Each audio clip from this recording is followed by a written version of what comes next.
Well, good afternoon to our first webinar. This is based upon what we're currently doing with one of our terrestrial radio stations, and that's Business Growth Radio. Excuse me, I've got so many different radio shows going on. I have to remember which one of this, or better known as Solutions on Demand. It is a show that airs live every Friday at 9:06 a.m. Eastern Time out of Chester, Virginia, which is in the greater Richmond area. And every Saturday it's a recorded session. And what we're doing is we're adding a webinar to the series, not only for people to be able to follow up on our radio show, but also we're doing this to create some programming for our YouTube page.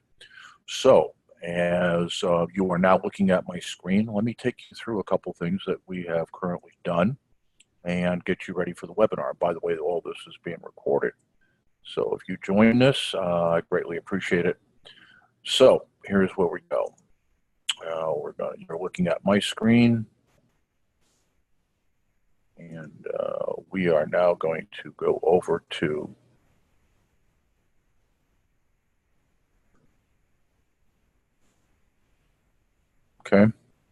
we're going to our owner life screen right here.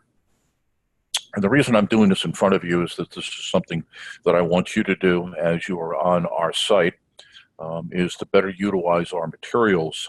We've got a lot of resources out there that we've offered to people. And if we're going to put them out there, then this is the way to use them. So this is our blog site. And it's Google Blog. We've had this for about 10 years. We haven't moved it. It's called Owner Life. It is misspelled on purpose, so you can see it's OWNR.LIFE, no E in there. And we write up here occasionally, but pretty much right now we're using it for show notes. Every Friday or Saturday, as I said before, we will have our show live, and therefore we put our notes here. And what I want to do is I want to go to the show that we did on October 12th and last season, and that is Who Are You? Okay, and what I want to do is I want to start here because I think what's critical for most business owners, and this has been our experience from doing this for a number of years, is that most business owners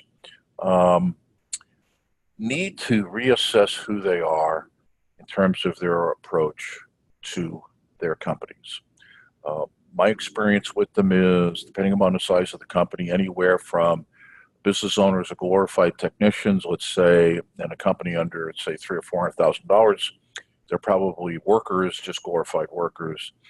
If the company is more or closer to $1 million, they may be glorified supervisors. And if the company is up around 2 or 3 million, maybe they're glorified managers.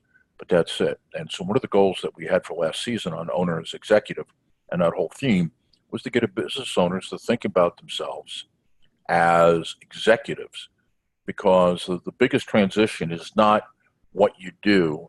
The biggest transition is how do you think about your role in the company.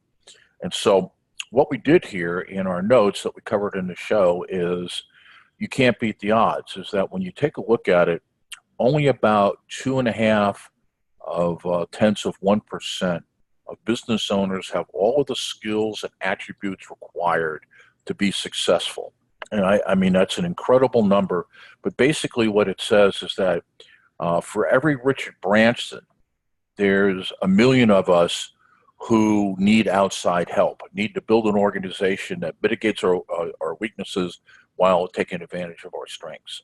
And so what we need to do is understand that we cannot do this alone, even if we're totally focused on our executive role, is that there's going to be parts of that role that you're simply not good at, just like I'm not. And so how do I, as a business owner, begin to think differently and play to my strengths and get other people around me to take care of my weaknesses? All right, so that was one of the major focuses here. And you can see here in some of our statistics is that only 5% of any population entrepreneurial, only 5% of those entrepreneurs go on to become market dominators and market leading firms. And if you just do 0.05 times 0.05, you get 0.0025 as your final number. And so what that then gets us to is, well, then what are some of the personal characteristics of successful business owners slash entrepreneurs, because nobody's really looked at business owners per se. They've looked at the entrepreneurial realm and said, what are the competencies that we're going to cover? And so you can see a little bit here. We've got the three major groups: the achievement orientation, the planning orientation, and the power orientation. But I want to come down here to what typically drives people. And individuals are not driven normally by the positive, they're driven by the negative. And so the things that really affect business owners when they make decisions about what to do next or how they spend their time is the fear of failure, the fear of the economy, the fact that it may be stable now, but it's not going to stay stable, the fear of being in charge and having all of the responsibilities placed on their shoulders.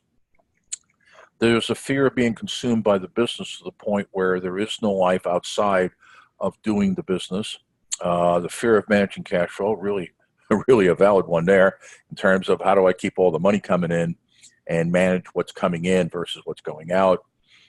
A fear of high wire. In other words, you're in a highly risky environment and there's no net underneath. It's kind of like the Wolinda is going from walking across from one building to another building, and there's no net. You fall off, you're done. The fear of losing your money. One of the easiest ways to, it's almost like buying a boat, the old joke, if you want to buy a boat, just why don't you drill a hole in the water and pour money into it? Well, being unsuccessful in business will drain you of everything you own. Fear of the unknown is that, especially if it's your first run, you don't even know what you don't know. And so how do you become good at something when you can't even forecast what that's going to be? Fear of being found out, in terms of having people around you go, hey, this guy really doesn't know what he's doing. Or fear of customers changing tastes. Now, I didn't list all the fears out there that we've encountered and we've seen, but here's a number of those that drive the behavior of business owners and entrepreneurs. And so what we want to do is we want to take a proactive, positive approach to that. And so the purpose of this webinar, as well as the purpose of our presentation here on YouTube, is to take you through what potentially is a different way of looking at the job. So what I've now clicked to is a document that we work from, and I cleaned this up because this actually was a report we produced about a month ago for a client. And so let me now take you through those orientations or clusters we talked about in the previous document. And so let's take on the achievement side, that there are basically 5 competencies that make up achievement that drive behavior. And the issue here is that these are all essential. And then the question is, as we look at each other and we evaluate each other, am I any good at these? And that's really what the operate question is. How good am I? And is that something I should be doing, or should I be getting somebody else here? So opportunity seeking and initiative, you can see, I won't read it to you, you can go ahead and read it yourself, but basically it's how well do you scan the environment, see what's available, and then jump it. And what I can tell you is that this is kind of a maturation process, is that early on most successful business owners are just totally opportunistic, and over time it moves into what we call planned opportunism. In other words, you're discriminating and you can tell a wild goose chase from something that could be profitable. Risk-taking is another one, and the misnomer here is that most entrepreneurs and business owners are seen more like riverboat gamblers, and that's simply not true. It's an issue of taking calculated risks, and so to be a successful entrepreneur, you can either be risk-averse or a high-stakes gambler. You've got to be someplace in between, in that once you've looked at the opportunity and you evaluated it, and you could see that the risk is worth the reward and the probability of being successful is pretty good, then you take it. A third one is a demand for efficiency and quality. And what this one really is taking a look, not starting at yourself, and then looking at other people, and what do you demand of them? What do you demand of yourself? Are you constantly getting better and better and better at what you do? Are you demanding that people work for you also do that? Persistence is as it appears, and that is, once you've made a decision to do something, do you stick with it long enough or do you bail the second you run into any obstacles? Now, it is a bit of an art form to be able to tell when persistent becomes almost being obnoxious or obsessive compulsive, is that if something isn't going to work, no matter how persistent you are, it isn't going to work. But on the other hand is if most good things are difficult to do, if I don't stick with it long enough, I'll never find out what it works. So that's where persistent falls in. And then the last one here on achievement customer cluster is commitment to the work contract. Do we, once we've made a deal with, say, a customer or a supplier, do we do whatever we have to do in order to make this work? And this is a critical part of good entrepreneurs, is that once they cut a deal with a customer or with a supplier or with an employee, they stick with it and get it done. They can be trusted to be honorable. Planning cluster. Now the planning cluster is a little shorter, and there's only 3 in here because we're talking about entrepreneurs and not managers. But in the planning cluster, we grouped these 3 together. One is information seeking. In other words, as a entrepreneur business owner, are you active or passive in the collection of information? Because if you're going to evaluate opportunities, let's say if we go back to the last cluster, how do you do that? Well, you got to be aggressive about collecting information about it to make that evaluation. And so what we find with most successful business owners and entrepreneurs is that part of their day is seeking information. Basically, market intelligence would be another way of looking at it. But they're constantly doing this to make sure that they understand the context of the current situation so they can make better decisions. Goal setting falls into here. And, in other words, if you don't set a goal, then your aspirations are strictly dreams. Is that, how do you turn a dream into reality? You set goals and objectives for getting it done. And then number 3, putting action plans in place that make it happen. And so goal setting is part of that process. And then systematic planning and monitoring then kind of closes it out.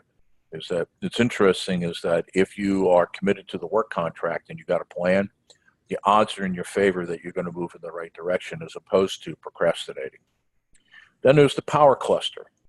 And power cluster takes a look at a couple issues. One is persuasion and networking. In other words, how well do you use your influence I should say influence. How well do you use your persuasion to influence others? Do you, when you get rejected on something, do you automatically give up? Or do you go ahead and say, I'm going to keep working at this and working at it? And so, are you the type of person who likes to do networking events and you're out there and you're constantly pushing the business? And what I find interesting is a lot of business owners don't fall into this one, and then they wonder why they don't have any sales. So if you don't do this very well, and we're going to get into that in a second, then perhaps what you need to do is your next hire or somebody in the organization needs to be designated with this who's actually pretty good at it. And then the last one of the power cluster is independence and self-confidence. Okay, how well can you operate outside the boundaries? Now, the assumption here is that you're an entrepreneur and business owner. You're already here because if you weren't comfortable doing this, be working for somebody else. Now, we take those, and here you've got 5, and here you got 3, that's 8, and here's 2 is 10. So here are the 10 competencies of successful entrepreneurs. And what we do then is we provide you the opportunity to take that assessment. And so here's what that assessment looks like. And this was done, I had this crunch up here, so let me fix this. This is not the first time that this has been distorted somewhat. So let me pull it out this way, take it up, kind of pull it up. And what this looks at is we have a series of questions in a survey, assessment that we provide you, and gives you the opportunity to, answer how you see yourself in these areas. Now, I realize that this is a self-assessment, and so self-assessments are always suspect because it's what you think of yourself rather than getting feedback from other people. but it's a great place to start. So in this particular profile, which is a client that we did last month, you could see that his high area was commitment to work contract. Number two was information seeking, and then closely followed by independence and self-confidence, goal seeking, risk taking, and opportunity seeking and initiative. Okay? And so he was high in those areas. But for him, you notice where he scored low. Demand for efficiency and quality, and persuasion and networking. And so one of the reasons that he had come to us and we're working with him is that his business isn't profitable. And so quickly you can look at this and go, well, I can tell you why it's not profitable. First of all, you're not making your margins on your jobs because of the demand for efficiency and quality isn't there. So therefore, the jobs are getting done when they get done. Now, I didn't look at any statistics from his company to find out how many times he's got to go back, how many types of customer complaints he has. But typically, a low score here says two things. One, the job isn't done right the first time, so either you got to go back, or you have irate customers for whom you got to do something for. And so, if you got to give them any type of rebate, any type of discount, give them anything back, then what normally happens is it costs you your margin. So one of the things that we're working on right now with this individual as they begin to develop supervisors, and he has several supervisors, is we're assessing them to find out which one of those score high in those areas. Also, he has nobody working in marketing and sales, and that's probably going to be an area of hire. And what we're going to do, we're going to get the profile for somebody we hire, and they better be incredibly high on persuasion and networking. So one of the things that this does is it gives you a picture of what you are comfortable with and what you're not comfortable with, which gets me to our next issue. Now, here's just some feedback that we went through with him. And what we did here is we looked at each one of the clusters and said, what is your strengths, what's your weaknesses? And if there was something that stood out in the feedback in terms of their scores, we put it in there. So for example, in this one, demand for efficiency and quality, what he's basically saying is he knows that stuff isn't done as well as it should be done, and he has to do something about it. He's simply not. The planning cluster, you can see the strengths and weaknesses. And in the power, the persuasion and networking is that a guy hates to market, to press the flesh, to kiss the babies, to go out and talk to people. And so he has a problem of not enough business coming in and then not enough margin on the business that he's got. And what this does, it doesn't tell him all the reasons that that's happening, but it gives you some good indications of where to look. Okay. So we wrote him an analysis, we put it in there. But what I'd like to do now is I'd like to show you the assessment. So if I go over here, and let me show you what that assessment looks like. And by the way, all you got to do is ask us to take the assessment. We have a couple different versions depending on who we're working up with. Boom, boom, boom. Here we go.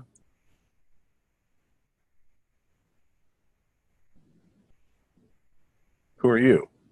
And so this is, move that back up here. Let this continue to load. As it loads.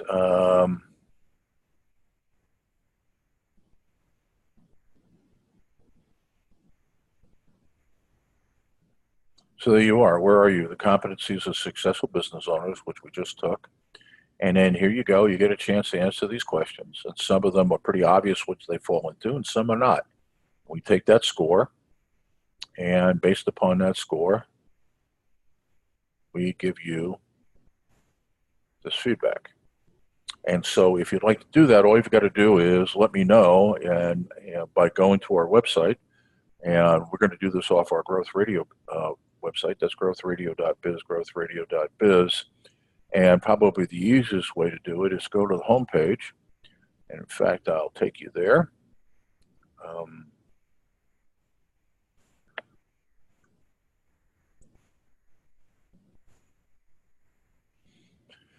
And just come down here and go ahead, okay, start the process today and sign up. And so what you can do is you can take this for free. We'll send you the link to it, and then we'll give you feedback, and then you can take that from where you want it to go. And by the way, make sure that you catch us every Friday at 9:06 on Fridays. We are pre-recorded for Saturdays, but just let me show you here.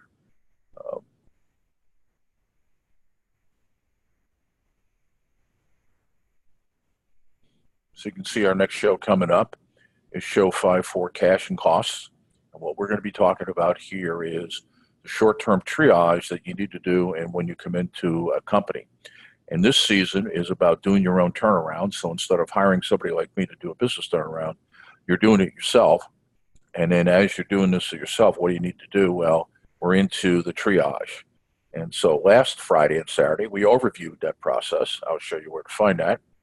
And coming up is we're going to be talking about how to look at cash, cost, and profit. Now, podcast. If you come over here and click this, what you'll see is there's last week's show, short-term focus overview. 2 weeks ago, operating principles, and then for do-it-yourself, turnaround, and there it is. Now, for the show that we're talking about, that we covered for Who Are You? Simply go to Season 4 playlist. This is on our SoundCloud platform, and you pull this up, and there you are. Who Are You? And it actually started on me, but there it is. So there you've got the whole show, and I can go into great detail what's there. So the purpose here, again, behind this webinar is to help you understand better the area of personal competencies required to be successful as an entrepreneur business owner, but also to show you your way of being able to move through the organization. So with that, I don't need that here. So with that, I appreciate you for looking on. And if you've got any questions, anything you want to ask, the easiest way to do this is to go to homepage. And then down at the bottom, you will see start the process today, reap the benefits, and then put your name, information, and I'll get back to you, or somebody on the team will get back to you, and we can start a dialogue. So with that, thanks for tuning in. Have a great business day, and I will talk to you soon.